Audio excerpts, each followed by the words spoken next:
boys and girls, it's Mrs. Sharp, and it's story time. We're talking about ladybugs this week in pre-K, so I thought I'd share some of my favorite books about ladybugs. This is Ladybug Girl. I have a whole collection of her stories. This is the first one, where you get to meet Ladybug Girl. Can you guess why she's called Ladybug Girl? Yeah, she likes to wear this costume, makes her look like a ladybug. And then there's Ladybug Girl and Bumblebee Boy. Can you guess why he's Bumblebee Boy? Yeah, he has a shirt that's striped, makes him look like a bumblebee. But the one I'm going to read to you today is Ladybug Girl at the Beach. I like this one because we're kind of getting towards the end of the school year. It just makes me think about summer, and the beach is one of my favorite parts of summer. So I hope you enjoy it as I share it with you today at Storytime. Ladybug Girl at the Beach by David Soman and Jackie Davis.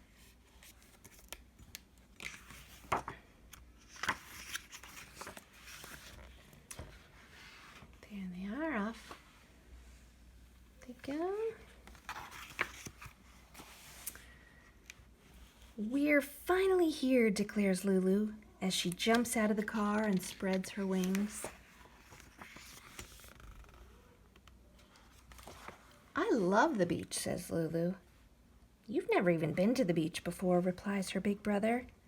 But I already know I love it, she says, and I can't wait to go swimming in the waves. The sand feels warm under her feet as Lulu and Bingo lead the family to a good spot to spread their blanket.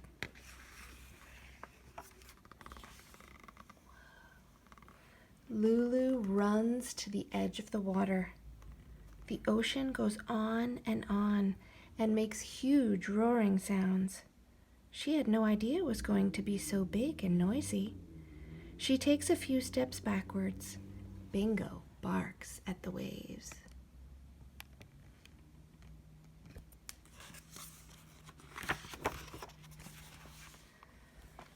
Are you going in? Her brother yells, running past her and splashing into the water. I don't think so, she says. I really came here to build sandcastles.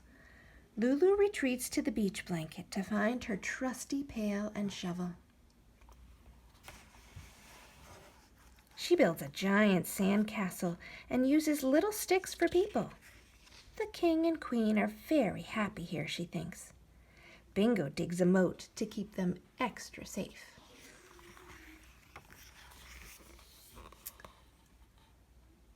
Lulu walks over and sits down next to her mama. She looks out at the ocean, which is glittering with light. She thinks it looks pretty from far away. Do you want to go in the water? Asks Mama. No, says Lulu. I want to fly the kite now. Soon, the kite is darting back and forth in the wind, but Lulu holds on tight. After the wind dies down, it feels really hot. Lulu glances at the ocean. She thinks the water would be cool, but the waves still look much too big. This is a good time to remind her parents about ice cream. Lulu lists all her top 11 favorite flavors. Chocolate marshmallow, cherry vanilla, pistachio, butter pecan, peppermint bonbon, peanut butter chip, raspberry swirl, peach pie, almond fudge, royal banana surprise, and vanilla. At the ice cream stand, Lulu can't just choose one. This is a day for a double scoop, her mama says. Sometimes mamas can be just right.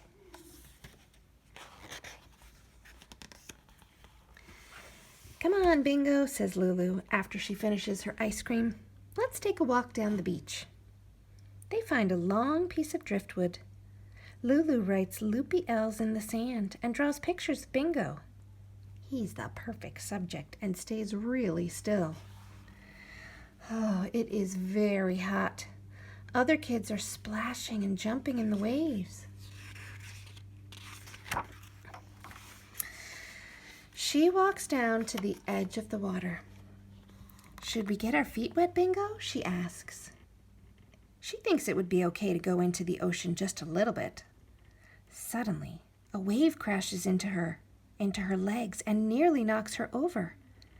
Just as she gets her balance, the whirling water races back and tries to pull her in. Her feet get buried in the sand up to her ankles. "Are you okay, Bingo?" Lulu asks. She looks around to see if anyone noticed that they were almost carried away. But everyone else is just playing as they were before. "Let's be explorers," says Lulu, brushing the sand off her knees. "We can collect things for our museum." They march off across the beach. They hear seagulls that sound like they are laughing. Discover little crabs that burrow in the sand.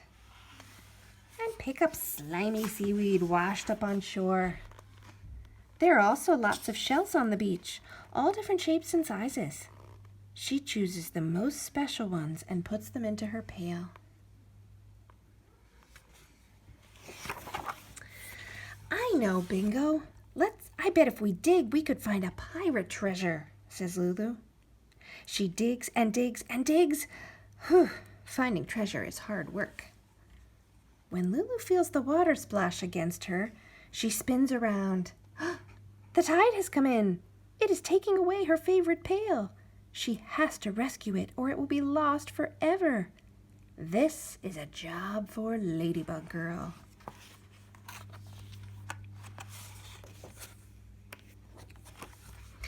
"I'll save you," she says, snapping up the pail. When she looks down, she realizes she is in the ocean. She is actually in the ocean. The water is past her knees, and she isn't afraid at all. Ladybug Girl isn't afraid of anything. For the rest of the long afternoon, Ladybug Girl and Bingo splash in the water and run on the beach, daring the waves to catch them. "You can't get me, waves. I'm Ladybug Girl." Ladybug Girl and Bingo play until the bright blue sky turns pink. They make footprints in the sand. At least 14 miles of them, Ladybug Girl thinks. Every time the ocean erases them, they make more. Then it is time to go. Ladybug Girl trudges back across the still warm sand. Bingo follows slowly, dragging his ears. Standing at the top of the dunes, Ladybug Girl waits for her brother. "So, did you like your first time at the beach?" he asks. "Yes," she answers. "I told you, Ladybug Girl loves the beach." Ladybug Girl is pretty tired on the way home. The end. I hope you enjoyed it, boys and girls, and I hope it reminded you of fun times you've had at the beach, or maybe made you think about fun times you might have in the future. Talk to you again soon. Bye.